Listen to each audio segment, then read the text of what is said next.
Hello, everyone. My name is Oksana. It's Road to Edoverse, weekly Edoverse Insider, the 39th. We deliver the news about the creation of our project Edoverse. And as usual, Tokugawa-san, could you please open this session? Okay, thank you, Oksana. Hello, everybody. This is Iehiro Tokugawa. Now, I have been describing Edo Castle in very simple terms. And then I mentioned the Ooku a bit. So this is where the ladies in waiting lived, hundreds of them. So people think of this as a very sexy place, harem, so to speak. I would like to clarify about this, but not this time, because before we go into the shogun's wives, possibly concubines, mistresses, whatever, and the so many women that served those women, I would like to discuss briefly, well, maybe a couple of times, about what it meant to be shogun. You see, you see, the Tokugawa is thought of in Japanese history as in the same category as Minamoto, who opened the first shogunate in Kamakura, and then the Ashikaga, which is a branch of the Minamoto, that opened their shogunate in Kyoto, the imperial capital. And then, well, first, the shogun means general. The full title is Sei Taishogun, meaning barbarian subduing generalissimo. But you see, by the time that Tokugawa Ieyasu obtained this title, there were no barbarians left in Japan. So it's a very old title. It's actually from what, the 7th or 8th century? No, even before that, that the first shogun was appointed by the emperor. And that is when the inhabitants of northeastern Japan were actually another ethnicity, another ethnic group called the Emishi. And now I don't think the Emishi threatened the imperial capital in Kyoto in any way, but because the Japanese emperor system is modeled on that of the Chinese, the emperor had huge prerogatives and he didn't have anything else to do. So he decided to bully the people who were living peacefully to the northern end of the domain. That was that. So there are many wars. It took about 300 years until the emishi in the northeastern Japan were completely subdued. But it was more like peaceful amalgamation than conquest. So it's very difficult to understand what had actually been happening there. But the last, I think, is in the 12th century, when the younger brother of Minamoto no Yoritomo, who is the first real shogun in today's terms, the first to open a shogunal government, he went all the way to the northern tip of Japan, chasing his younger brother, who could become a contender to the shogunal throne. But the real difference here is that up to the end of the Muromachi shoguns, they were all of imperial blood. But from Tokugawa Ieyasu onwards, they, or rather we are not. So most of the samurai warlords who built the Tokugawa shogunate and the Tokugawa Japan were not of imperial blood. They were much closer to the commoners they ruled. So they needed every bit of authority they could muster. So that's how the shogun, so that's why the Tokugawa had to pretend to be the Minamoto and so on and so forth. So the shogun is always de jure appointed by the emperor. And this custom continued to the very end, right before the Meiji Restoration. And the first three Tokugawa shoguns, Ieyasu, Hidetada, and Iemitsu, all were appointed as shoguns in Kyoto. And then the third shogun, Iemitsu in particular, he visited Kyoto with 300,000 samurai in tow. And there's the biggest mobilization inside of Japan. When Toyotomi Hideyoshi conquered Kyushu, he brought with him 200,000. When he attacked Korea, he sent 150,000 samurai to the Korean peninsula, and then had another 150,000 as reserves in northern Kyushu. So this 300,000, this is the biggest inside Japan before the Meiji Restoration. And that is much more than 1% of the population at the time. So I think that was enough to scare the Kyoto nobles and the emperor, the imperial court, that power would never come back to them, they understood. So from the fourth shogun onwards, an imperial messenger, an imperial envoy would come all the way to Edo, and then he will give the letter of appointment to shogun's emissary, and then that emissary will bring the letter of appointment into Edo Castle, and then what is written inside will be read to the shogun. And they kept doing this until the very end. And what is interesting is that the messenger does not meet the would-be shogun directly. And in one case, the man who would become shogun, the 8th shogun Tokugawa Yoshimune, his rank in the imperial court was not high enough to receive the honor. So first, he had to be appointed to a higher position, and then only after that, the emperor's emissary's letter could be read to him to appoint him as shogun. So what this signifies is that, you see, this kind of, you could say, bureaucracy or pomp, this is all necessary because, in fact, the Tokugawa were commoners. So we did not have the right to rule by blood. So therefore, all this, well, how should I say, all this obsession with details, lest there be some kind of, lest there be some kind of loophole that could drag the shogun down from power. Also that is, and this legalism, if you will, is how the Tokugawa ended, because the Tokugawa shogunate was not destroyed in a revolution. Rather, it ended with the last shogun, Tokugawa Yoshinobu, returning the government prerogatives to the emperor in 1867. So Meiji Restoration happened after that, so it was not a revolution at all. Okay? And so from next week onwards, I would like to talk about the life of the shogun in more detail. Thank you very much, Oksana. Thank you very much. And also about Oku, right? Yes. Small teaser today. Yes. Thanks. Thank you. Okay, bye-bye. And hope to see you in the Edoverse, the monthly Edoverse Insider. Yep. Yeah. Okay. So see you. And Dominique, see you tomorrow. See you. Yes. See you tomorrow. Okay. Yes. Okay. Thank you. Bye-bye. Yes. Bye. And I sent a letter to Gen-san, to JJ. Yeah, About we'll receive. We'll receive. Yeah, we'll Okay. receive. Thank you so much. This is We'll Japanese. receive. Thank you. Okay. Thank you. Okay. Thank you very much. Bye-bye. Goodbye.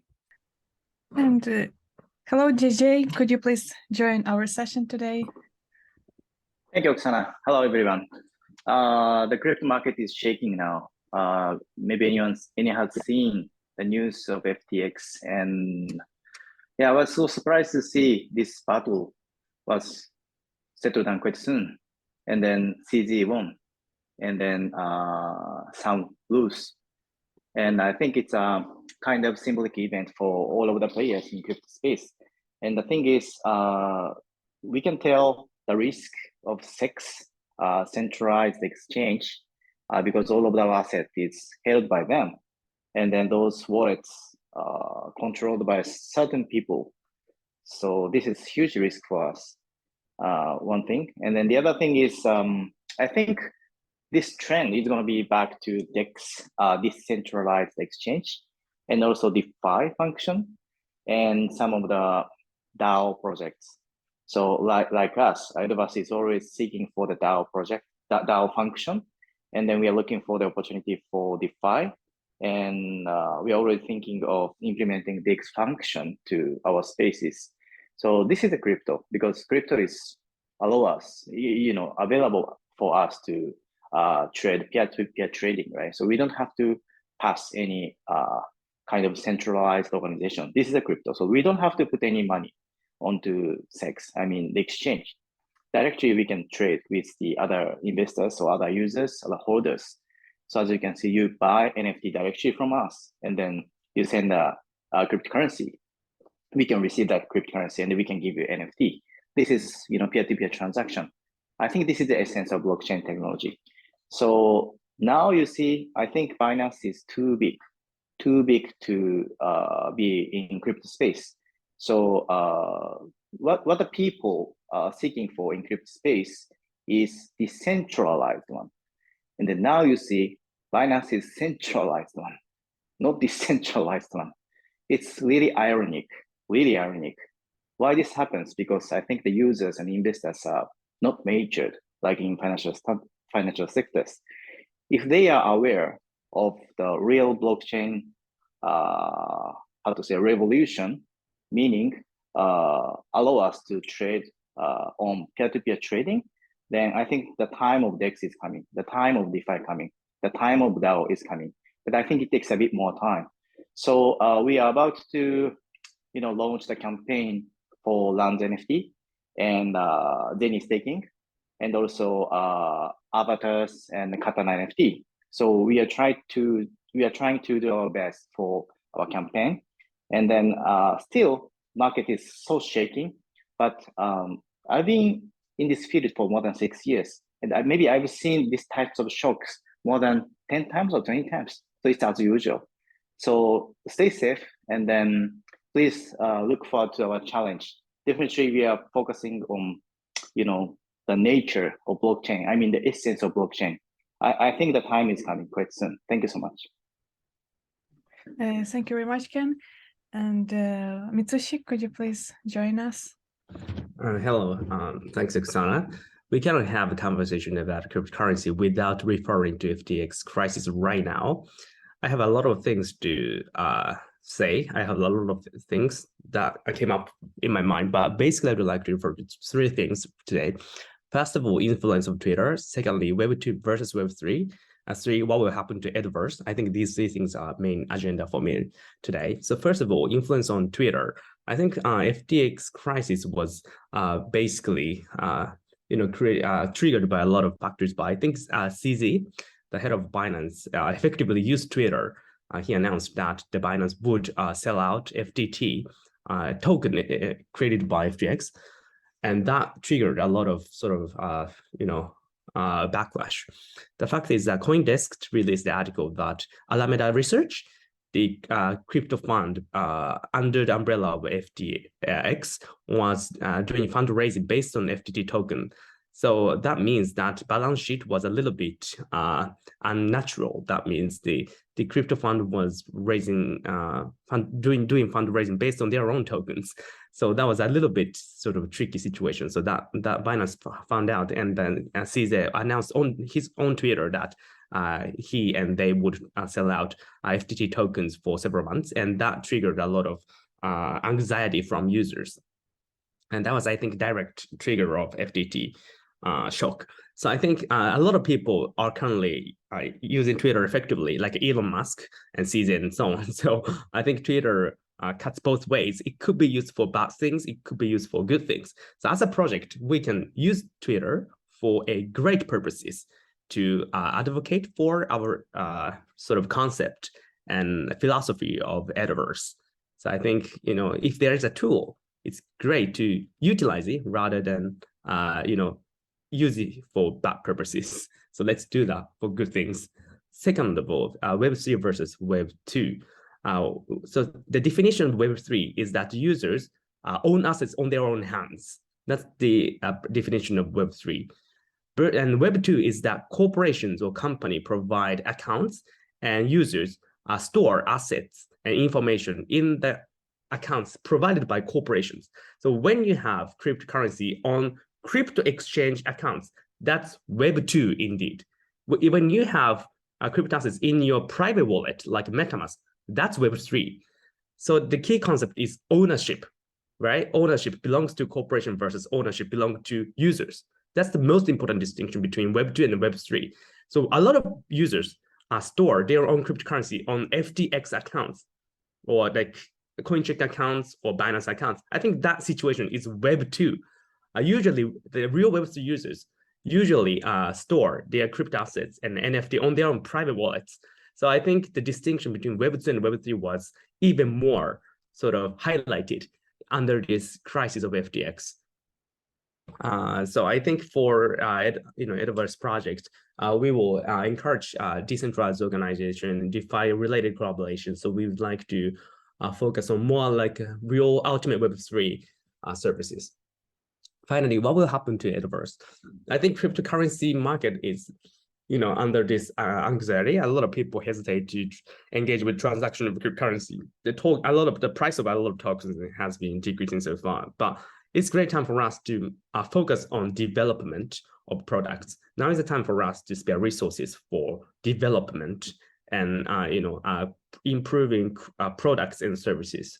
We don't have to be worried about like a macro circumstances and crypto trading situations. So I think now what we have to prioritize is even more highlighted and elucidated. I think therefore we can sort of positively interpret the situation right now. That's all what I wanted to say today. Thanks. Wow, thank you. Very constructive opinion and talk. And hello, Dominique. Could you please sum up this emotional session? Okay.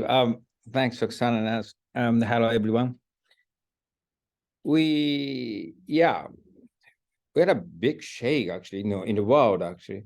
Yeah, FTX collapsed, but Edoverse, no influence at all.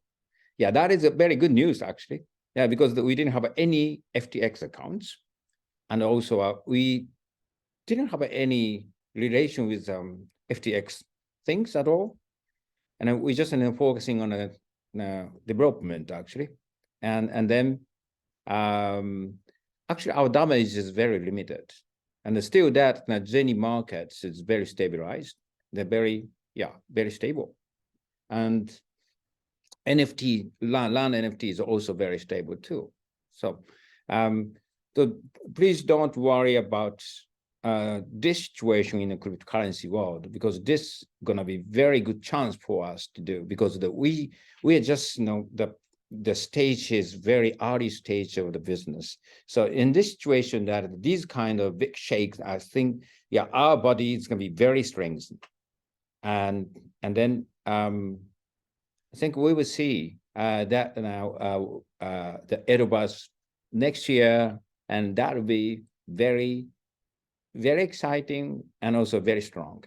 So, and also thank you for just joining the last week's monthly insiders that we did with, I did with Oksana's, and kindly Mr. Tokugawa came that, he just talked to whole sessions.